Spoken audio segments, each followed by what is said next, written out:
کہتے ہیں کہ جب کسی کی اولاد نہیں ہو رہی. اچھا اگر اولاد نہ ہو رہی ہو نا، میں نے اس سے پہلے بھی پڑھا تھا، آج بھی دعا کے حوالے سے بات ہو رہی ہے تو ایک دعا بھی بتا دوں. 2-3 مومنین نے اسی 8 دن میں مجھ سے پوچھا. یہ ایک بہت ہی مجرب عمل ہے، اور میں نے کئی دفعہ بتایا، اب تو کئی علماء بتاتے ہیں، میں تو عالم بھی نہیں، لیکن 1 منٹ کے اندر اگر کسی کی اولاد نہ ہو تو ایک اللہ سے ایک منت مانے کہ اگر میرے یہاں بیٹا ہوا تو میں اس کا نام مسلم رکھوں گا. اور واقعاً یہ ایسا مجرب عمل ہے. میرے والد کے دوست ہیں مولانا مسلم مہندی صاحب، جرول انڈیا کا علاقہ. ان کے والد بھی بہت بڑے عالم تھے، اکبر مہندی جرولی، پھر مسلم مہندی جرولی. انہوں نے خود مجھے بتایا میرے والد کی اولاد نہیں تھی، انہوں نے میرا نام مسلم رکھا. میں تمہارے سامنے، اس وقت ان کی عمر 75 سال تھی. یہ ایک منت، اور جس نے یہ منت بتائی ہے وہ اپنے زمانے کے عظیم ترین مرجع تھے، آقا ابو الحسن اصفہانی. آج اگر آپ زیارت کو جائیں نا تو بغداد سے کچھ فاصلے پر ایک جگہ ہے سلمان پاک، جہاں سلمان فارسی کی قبر ہے، اور سلمان فارسی کے بالکل برابر حذیفۃ الیمانی کی قبر ہے دوسرے ہال میں.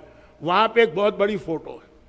حذیفۃ الیمانی کہیں اور دفن تھے، ان کی قبر میں پانی آنے لگا. یہ ابھی کی بات ہے، 100 سال بھی نہیں ہوئے، 90 سال. انہوں نے اس وقت کے بادشاہ کے خواب میں، جو فیصل تھا عراق کا بادشاہ، جس کا بیٹا فیصل ثانی پاکستان دورے پہ آیا تھا 58 میں، بعد میں مارا گیا تھا، تو اس فیصل کے خواب میں 3 رات آئے کہ مجھے اس پانی سے بچاؤ. اور کسی کی کچھ سمجھ میں نہیں آ رہا تھا، تو آقا ابو الحسن اصفہانی اس وقت مرجع تھے. وہی لکھا ہوا ہے، پورا واقعہ بھی لکھا ہے، فوٹو بھی. انہوں نے کہا قبر کھولو. پیغمبر کا صحابی اور وہ نیک صحابی جس کو رسول نے منافقوں کے نام بتائے تھے. اور ایک صاحب بہت گھبرا کے پوچھتے تھے میرا نام ہے کہ نہیں ہے، میرا نام ہے کہ نہیں ہے. تو وہ میت نکالی، بالکل ٹھیک ٹھاک میت.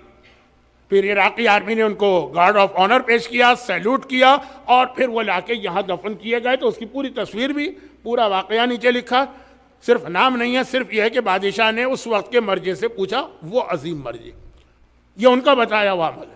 عمل کر کے دیکھیے گا. میں تو کم از کم 15 ایسے بچوں کو جانتا ہوں جن کا نام مسلم ہے، اور اس لیے ہے کہ ان کے والدین کی اولاد نہیں ہوتی، اور میری مجلس سن کر یا کسی اور عالم کی مجلس سن کے انہوں نے منت مانی تھی. یعنی اس منت کا فلسفہ وہی ہے جو جناب عباس کے باب الحوائج ٹائٹل کا ہے، ادھر نہیں جا رہا ہوں. وہ یہ ہے کہ جناب مسلم کی اولاد دنیا میں ختم ہو گئی. کیسے ختم ہو گئی؟ جتنی ان کی اولاد تھی سب کربلا میں شہید ہوئے یا کوفے میں. اللہ نے کہا مسلم تو نے اپنی ساری اولاد میرے حکم پہ قربان کی ہے، اب تیرے حکم پر قیامت تک جو اولاد مانگے گا میں اس کو اولاد دوں گا.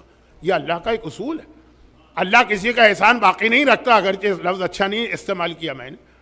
تو یہ جناب مسلم کا نام اس لیے مسلم کے نام پہ تو اب